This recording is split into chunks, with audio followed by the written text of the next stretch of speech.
Hello Kenyans, how are you? And welcome to the Kenyan Anarchist. Today, we dive deep into why the Kenyan MPs need to do the country a favor and impeach the Deputy President Rigathi Gachagua. They need to do this for the country's safety, cohesion, and security. For over 2 years, the country has been held hostage by Rigathi Gachagua and few other leaders from Mount Kenya region. There has never been a more primitive and a tribal deputy president until we met Rigathi Gachagua. Consistent blackmail by deputy president has meant that President Ruto has no chance of actualizing his development agendas, as he is held at gunpoint by a few elites from Mount Kenya region. According to Rigathi Gachagua, the government of Kenya Kwanza is not a government of development, and it is not a government of serving the people, but rather a government of shareholding and distribution of wealth among few billionaires like Rigathi Gachagua and Mutahi Kahiga. Huyu Felix ako hapo. Rais mnamjua. Mimi mnanijua msimamo yangu. Ya kwamba watoto wakiwa wengi kuna wale kwanza ya kuangaliwa, si mnajua? Sasa huyu Felix ako pale ndio mwenye kuunganisha mawaya. Mambo yetu tumepanga.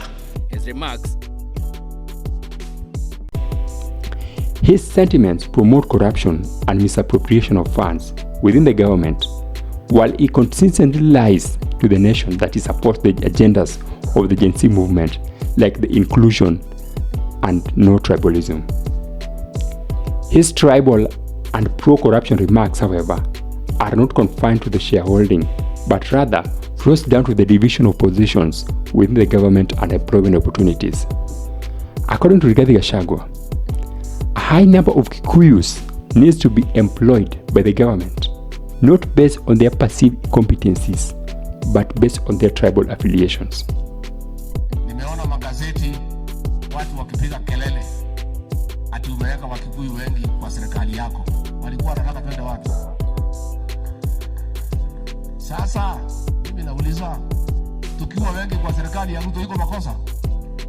Wala wanasema tuko wengi kwa serikali ya Ruto. The tribal sentiments from Gachagua, however, are also prevalent among most of his allies, and most notably, Nyeri Governor Mutahi Kahiga.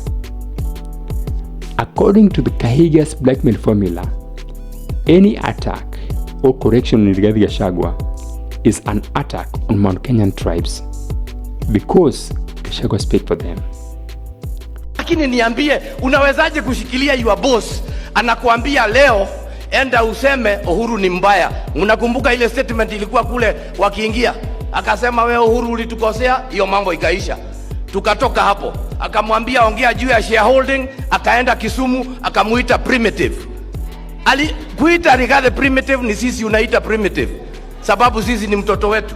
Tulipotoka hapo, with such a logic, Rigathi Gachagua is simply auctioning the entire community of Mount Kenya to the highest bidder, while blackmailing the country into submitting to his irrational demands.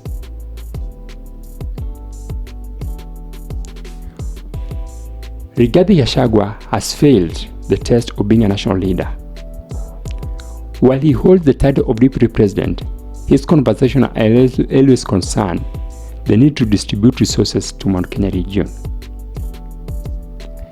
Rigath's incessant obsession with the military helicopter has been cited by many as the very reason that led to the death of the highest-ranking army commander, General Ogola. Rigathi Gachagua has stooped very low in the need for attention and sympathy, including carrying his handbag for the camera to see, while being accompanied at the same time by 17 security guards and 10 personal assistants, fully funded by the taxpayers. In a country where the most expensive house in the market averages around 500 million shillings, Rigathi Gachagua has demanded close to 700 million just for the renovation of the office of the Deputy President. To go all this corruption will be an understatement, as it implies an insane plunder of national resources at the expense of the struggling taxpayers. Rigathi Gachagua must be impeached because he was not nominated on merit. The very reason why Rigathi Gachagua was nominated as Ruto's running mate is because of his anti-Luo and anti-Raila sentiment that profoundly resonated with the prevailing Raila phobia at the time in the mountain.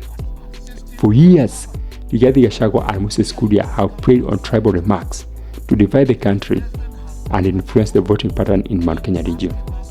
Such dangerous rhetoric should never exist for someone of the caliber of Deputy President when memories of the 2007 election violence are still fresh on our minds.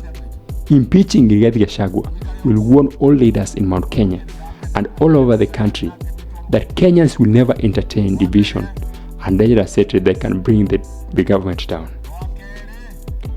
For the current parliament to show credibility to the people of Kenya, they should indeed start by impeaching the tribe-minded leaders as a step towards draining the vast swamp of incompetence and tribalism that leaders have consistently exploited to sway the vote direction.